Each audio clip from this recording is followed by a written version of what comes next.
Hello everyone, once again welcome to back my YouTube channel. So friends, आज हम लोग झारखंड के आपदा प्रबंधन के विषय में जानकारी प्राप्त करेंगे। आज झारखंड में जो भी आपदा से संबंधित जो भी जैसे हाथियों का आक्रमण है, वज्रपात है, ये सब के विषय में हम लोग आज जानकारी प्राप्त करेंगे। तो आज इस संदर्भ में हम लोग हाथियों के आक्रमण के विषय में हम लोग आज जानेंगे। तो ये एक प्राकृतिक आपदा है, तो झारखंड में इसे हाथियों का आक्रमण को प्राकृतिक आपदा क्यों कहा गया, ये एक प्रश्न बनता है। तो क्या होता है कि जो पूरे अगर भारत में ले लीजिएगा आप, तो हाथियों से जो मृत्यु होती है, हाथी के आक्रमण से जो मृत्यु होती है वो लगभग 300 है एक साल में वार्षिक। और अगर झारखंड में इस चीज़ को देखिएगा तो 108 व्यक्ति हर एक साल हाथियों के आक्रमण से मृत्यु हो रही है लोगों की। तो मैंने यहाँ लिख दिया, झारखंड में प्रतिवर्ष हाथियों के आक्रमण से मरने वाले की औसत संख्या कितना है? 108 है। इसको याद रखना, ये आया हुआ चीज़ है 108। और भारत में औसत कितना है? 300 व्यक्ति प्रति वर्ष। तो इस कारण जो है झारखंड के आक्रमण को एक आपदा का रूप धारण कर लिया झारखंड में। अगर इसको आप देखिएगा तो कुल जो मौत है, भारत का कुल मौत का 1/3 हिस्सा कहाँ पे हो रहा है? झारखंड में हो रहा है। झारखंड में 1/3 लोग मर रहे हैं हाथियों के आक्रमण से। और यहाँ पे 108 व्यक्ति प्रतिवर्ष हाथियों के आक्रमण से मृत्यु होती है, ये याद रखना है। और हाथी के विषय में जानना भी ज़रूरी है, क्योंकि झारखंड का राजकीय पशु कौन है? हाथी है। ये भी आया हुआ प्रश्न है, झारखंड का राजकीय पशु कौन है? हाथी है। हाथी का आक्रमण तो आए दिन जब धान के समय में होते ही रहता है, लेकिन कोई कोई ऐसा जो स्पॉट है वहाँ पर हमेशा आक्रमण होता है। उसी तरह का जो जगह है, एक टुंडी है, टुंडी जो धनबाद से 20 किलोमीटर में दूरी पर है, वहाँ पे आक्रमण हमेशा हाथियों का कहर होते रहता है। टुंडी एक विधानसभा क्षेत्र है, या गोविंदपुर गिरिडीह मार्ग में है, गोविंदपुर गिरिडीह मार्ग में। तो टुंडी को ही याद रखना है। टुंडी में हाथियों का आक्रमण हमेशा होते हैं, वहाँ के लोग परेशान रहते हैं। वो एक अच्छा जगह, पढ़ा लिखा एजुकेटेड लोग रहते हैं वहाँ पे। और धनबाद से 20 किलोमीटर की दूरी पर है, विधानसभा क्षेत्र है। अब झारखंड में हाथियों का निवास, झारखंड में हाथी कहाँ कहाँ पाए जाते हैं? तो एक है सारंडा वन, 4 जगह ही हाथी पाए जाते हैं झारखंड में ज़्यादा।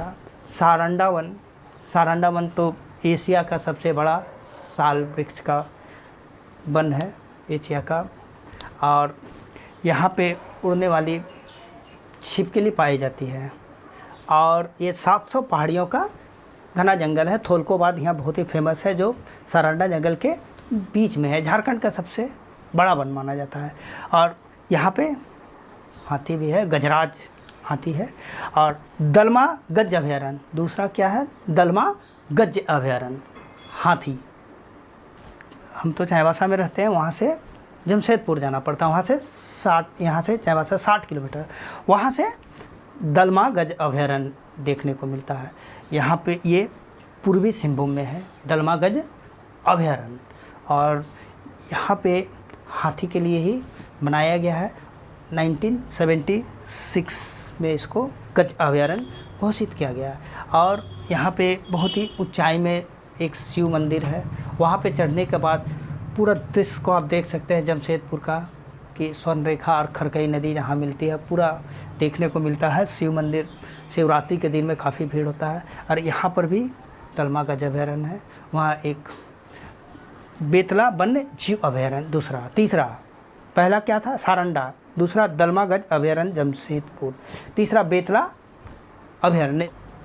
अगर तीसरा की बात किया जाए झारखंड में, मतलब कहाँ पे हाथी पाया जाता है, तो तीसरा है बेतला वन्य जीव अभयारण्य, जो लातेहार के पास है। पलामू का किला से 5 किलोमीटर की दूरी पर ये औरंगा नदी के तट पर बसा हुआ है। और यहाँ पर शेर की गणना सबसे पहले 1900।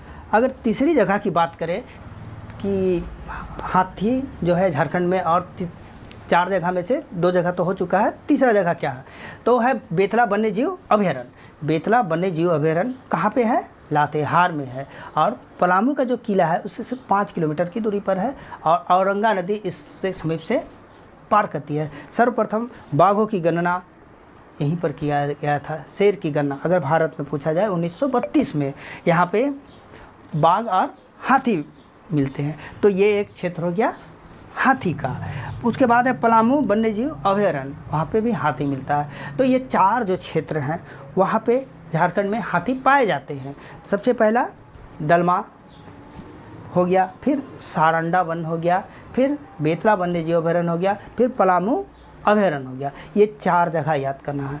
और अगर पूछा जाए कि झारखंड में सबसे ज़्यादा हाथियों का आक्रमण किस ज़िला में होता है, ये प्रश्न आया हुआ है, कौन सा ज़िला में है, तो उसके लिए रांची टिक कीजिएगा। कौन है? रांची। रांची में हाथियों का आक्रमण सबसे ज़्यादा होता है अगर देखा जाए डाटा को। तो उसके बाद ऐसे तो रांची, खुट्टी, लातेहार, पश्चिमी सिंहभूम, पूर्वी सिंहभूम के क्षेत्र हाथी के लिए खतरा का जगह है। खूंटी भी उसमें आता है, सेकंड में खूंटी आता है। लातेहार, पश्चिमी सिंहभूम और पूर्वी सिंहभूम तो दलमा ही है। वो सब जगह हाथी के लिए एक खतरा का जगह है। अब हाथियों का आक्रमण के क्या कारण हैं? तो हाथी का आक्रमण का क्या कारण हो सकता है? तो हाथी को 2 चीज़ खाना में बहुत प्रिय है। वो है सबसे पहला महुआ का फूल और केला। महुआ का फूल और केला। अब महुआ का फूल जो सुगंधित फूल होता है, संग्रहण करते हैं कौन? ग्रामवासी, और वो लोग अपना घर के बाहर में सुखाते हैं और रात को लोग सो जाते हैं। तो उसका जो सुगंध होता है उसका मतलब सूंघते हुए हाथी जो है इलाका में आ जाता है और तोड़फोड़ करता है। मतलब ये आकर्षित फूल उसके लिए आ जाता है। यही महुआ का फूल उसके लिए फेमस है। अब मनुष्य की गतिविधियाँ भी उसके लिए बहुत ही फेमस है।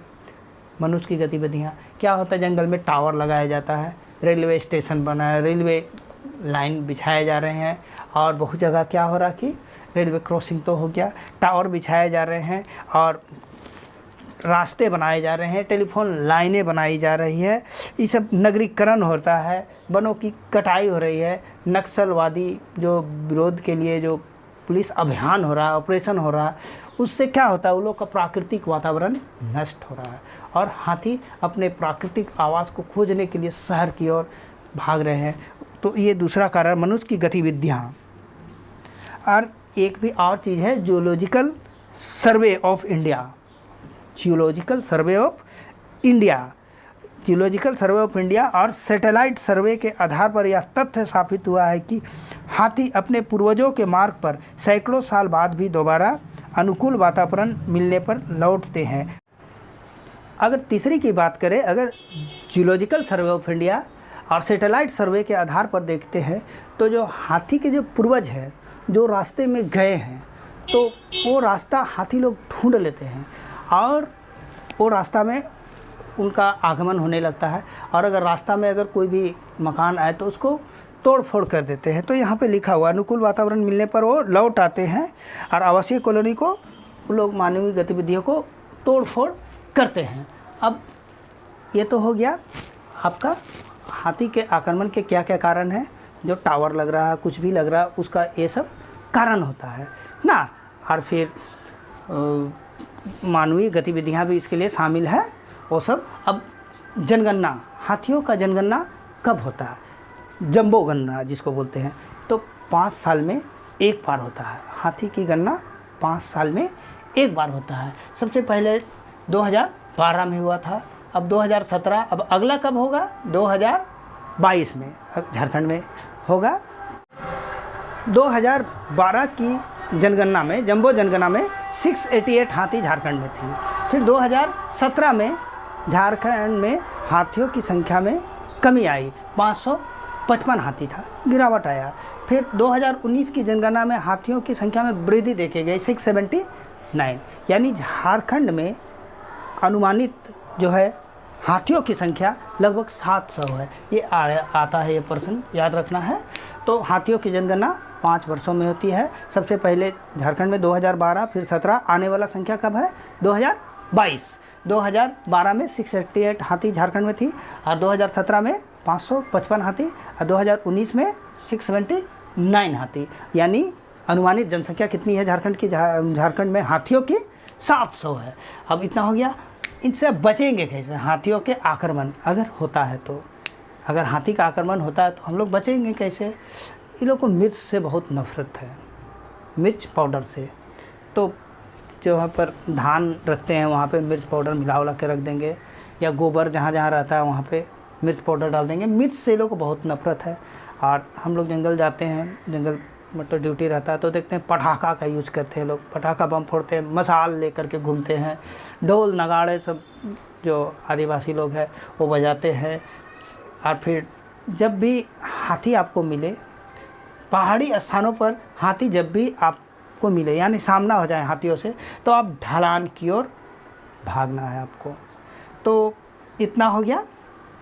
लाल मिर्च से वो लोग को बहुत नफरत है, लाल मिर्च से वो भागने लगते हैं, उसको सुगंध से ही अगर खा लिए तो। और उसके बाद आदिवासी लोग ढोल नगाड़े ये सब बजाते हैं और पटाखे फोड़ते हैं, मसाल जलाते हैं, ये सब है ना। पहाड़ी स्थान में अगर हाथियों से सामना हो जाए तो ढलान की ओर भागेंगे। अब हाथियों से अगर किसी की मृत्यु हो जाती है तो मुआवजा दिया जाता है, इंसान बनने पर भी। फिर घर अगर किसी का क्षति होता है उससे भी होता है, अन्न फसल जो है उससे भी होता है।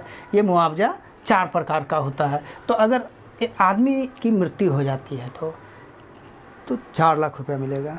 अगर हाथी का आक्रमण से कोई इंसान मर जाता है तो 4 लाख रुपया मिलता है। बहुत ही इम्पोर्टेंट है, क्योंकि रघुवर दास के समय में इसे बढ़ाया गया राशि को, पहले इतना नहीं था।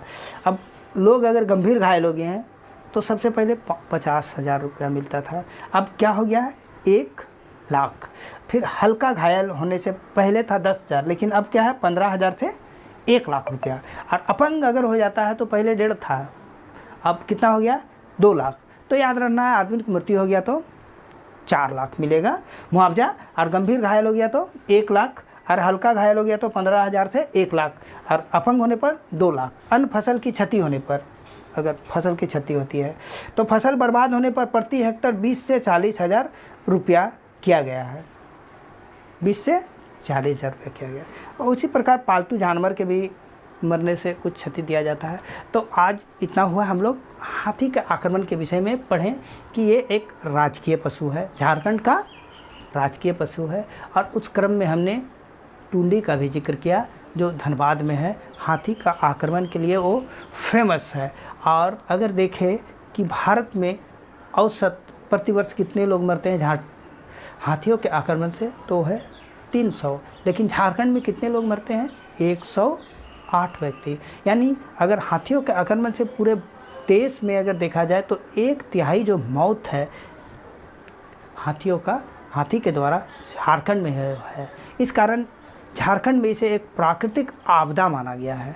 अन्य राज्यों में इसको प्राकृतिक आपदा के रूप में नहीं देखा जाता है, लेकिन यहाँ पे देखा गया है। अब हाथियों का निवास देखा जाए तो सबसे पहले हमने जिक्र किया सारंडा वन, दूसरा दलमा जमशेदपुर गजाभयारण्य, तीसरा आपका बेतला नेशनल पार्क है, और चौथा पलामू अभयारण्य है। अब हाथी का आक्रमण सबसे ज़्यादा झारखंड में कहाँ पे होता है? रांची, उसके बाद खूंटी है, पूर्वी सिंहभूम, पश्चिमी सिंहभूम, लातेहार है, दुमका, धनबाद को भी जोड़ लीजिए आप। हाथियों का आक्रमण का क्या कारण है? 2 ही चीज़ आक्रमण का मुख्य कारण है, वो है महुआ, सुगंधित फूल का संग्रह। महुआ और केला उन लोगों को बहुत पसंद है, तो उसका है। दूसरा मनुष्य की गतिविधियाँ, जगह जगह टावर लगाए जा रहे हैं, रेलवे लाइनें बिछाई जा रही है, टेलीफोन का कनेक्शन किया जा रहा है, वो सब उसके लिए बहुत ही घातक चीज़ हो रहा है। जनसंख्या वृद्धि हो रहा है, वनों की कटाई हो रही है, नगरीकरण हो रहा है, ये सब उसका कारण है। और एक कारण देखा गया है जियोलॉजिकल सर्वे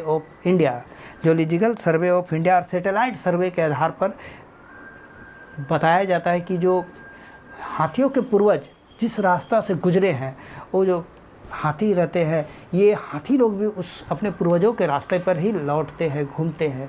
और उस रास्ते में अगर कोई भी टाउन आए या घर आए तो उसे तोड़फोड़ करते हैं। ये सब हमने बताया। फिर जनसंख्या जनगणना जंबो गणना 5 साल में एक बार होती है। सबसे पहले 2012 में झारखंड में हुआ, फिर 2017। आने वाला कब है झारखंड में? 2022। 2012 में कितना हाथी था? 688। 2017 में 555 हाथी झारखंड में था। 2019 में 679, और यानी अनुमानित जनसंख्या झारखंड में कितना है? 700 है हाथियों की कुल अनुमान। हाथियों का आक्रमण से बचाव के लिए क्या करेंगे? लाल मिर्च का पाउडर का इस्तेमाल करेंगे, और पटाखे, नगाड़ा, ढोल, मसाल यूज करेंगे। ये सब है। अगर पहाड़ी जगह में अगर हाथी मिल जाए तो हम लोग ढलान की ओर भागेंगे। मुआवजा भी मिलता है। अगर कोई मनुष्य मर गया तो 4 लाख रुपया मिलता है।